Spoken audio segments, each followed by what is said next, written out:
আসসালামু আলাইকুম। সবাই কেমন আছেন?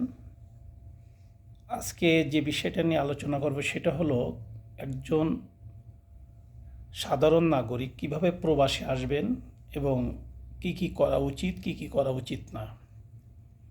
দেখেন, সাধারণত আমরা এবং আমাদের সন্তানরা যারা লেখাপড়া শিখে, আমরা জেনারেল লাইনে লেখাপড়া শিখাই এবং জেনারেল লাইনে লেখাপড়া শিখে ডিগ্রি পাস করতে বা মাস্টার্স পাস করতে দেখেন 16-18 বছর চলে যায় একটা ছেলের।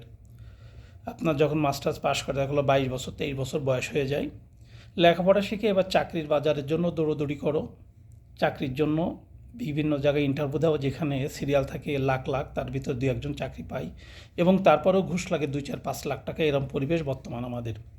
কিন্তু আমাদের উচিত বর্তমানে এই জেনারেল লাইনে লেখাপড়া না শিখিয়ে, দেখেন আমাদের ভোকেশনাল লাইন এর স্কুল ম্যাক্সিমাম জায়গায় আছে, প্রত্যেক উপজেলায় আছে, সেখানে ভর্তি করানো। এবং আমরা টিউশনের পিছনে যে খরচটা করি, এই খরচটা টার্গেট থাকা উচিত যে যদি আপনি মধ্যবিত্ত পরিবারের সন্তান হন বা ফ্যামিলি এরকম হয়, তাহলে সন্তানকে এই লেখাপড়ার পাশাপাশি টুকটাক কাজ করার অভ্যস্ত করে দেওয়া। কারণ আমাদের লেখাপড়ার পাশাপাশি সন্তানরা এত প্রেশার থাকে যে লেখাপড়া করতে যেয়ে আশপাশ থেকে কিছুই শিখতে পারে না, আড্ডা দিবে আর পড়াশোনা। কিন্তু পাশাপাশি আমার মনে হয় কোনো ব্যাপারে তার স্কিল তৈরি করে দেওয়া অবশ্যই। এবং প্রত্যেক এখন উপজেলায় টিটিসি, টেকনিক্যাল ট্রেনিং ইনস্টিটিউট, ওইখানে গেলে আপনি খোঁজ রাখেন, যদি কন্টিনিউ খোঁজ রাখেন, ওরা বিভিন্ন ভাষা ট্রেনিং করায়, বিভিন্ন কাজের ট্রেনিং করায় এবং সঠিকভাবে যাওয়ার যে এজেন্সিগুলো আছে তাদের খবর আপনারা ওইখান থেকে পেয়ে যাবেন। আমার মনে হয় ওইখানে আপনাদের খোঁজ নেওয়া উচিত। এবং সবচেয়ে বড় কথা হলো, দেখেন প্রবাসে আসলে একটা লোক যদি স্কিল নিয়ে আসে, যে দেশে যাবে সে দেশের ভাষা দক্ষতা এবং দুটো চারটো কাজ শিখে আসে, তাহলে আপনি 100% নিশ্চিত থাকেন সে সেখানে প্রতারণার শিকার হবে না।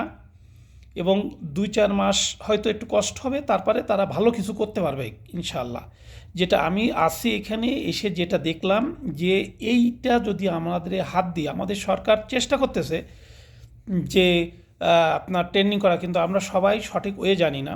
আমরা কি করি যে দালাল খুঁজি, আর দালাল ম্যাক্সিমাম দালাল হয় 99% দালালই হয় চিটার বাটপার। আর এখন এই যে যুগ, বর্তমান যুগ, যে ইলেকট্রিক যুগ, বিভিন্ন ফেসবুক বলেন, ইউটিউব বলেন, বিভিন্ন জায়গায় এই যে সুন্দর সুন্দর বিজ্ঞাপন দেখে আমরা পাগল হয়ে যায়, তাদের সাথে যোগাযোগ করি। আমার এখানেও অনেকে কমেন্টসে যোগাযোগ করে যে ভাই আমাদের ভিসা দেওয়া যাবে কিনা, ভিসা আছে কিনা। আরে ভাই, তুমি তো আমার চেনো না, তুমি আমার কাছে ভিসা চাও কেন? হ্যাঁ, আমার যারা পরিচিত, আমার আত্মীয় স্বজন যারা আমার চেনে, তাদের সাথে এই ব্যাপারে কথা বলতে পারি বা আমি বলি।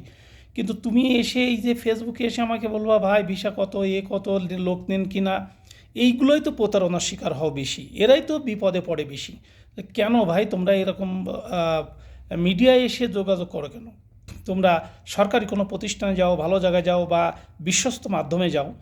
এবং ইনশাআল্লাহ প্রবাসে আসলে 30-35 হাজার টাকা প্রথম প্রথম ইনকাম করা যায়। এটা কিন্তু আমি মধ্যবিত্ত পরিবারের সন্তানদের কথা বলতেছি এবং মিডল ইস্টের কথা বলতেছি। সৌদি আরব, দুবাই, কাতার, ওম্যান, এখানে যারা আসবে, যাদের সঙ্গতি আছে 3-4 লাখ টাকা, 5 লাখ টাকা সঙ্গতি আছে, 5 লাখ টাকাতে ঘুষ দিয়ে চাকরি না করে 5 লাখ সে প্রবাসে আসেন এবং সেটা সঠিক মাধ্যমে আসেন, 2-4টে কাজ শিখে আসেন এবং সে দেশের ভাষা শিখে আসেন।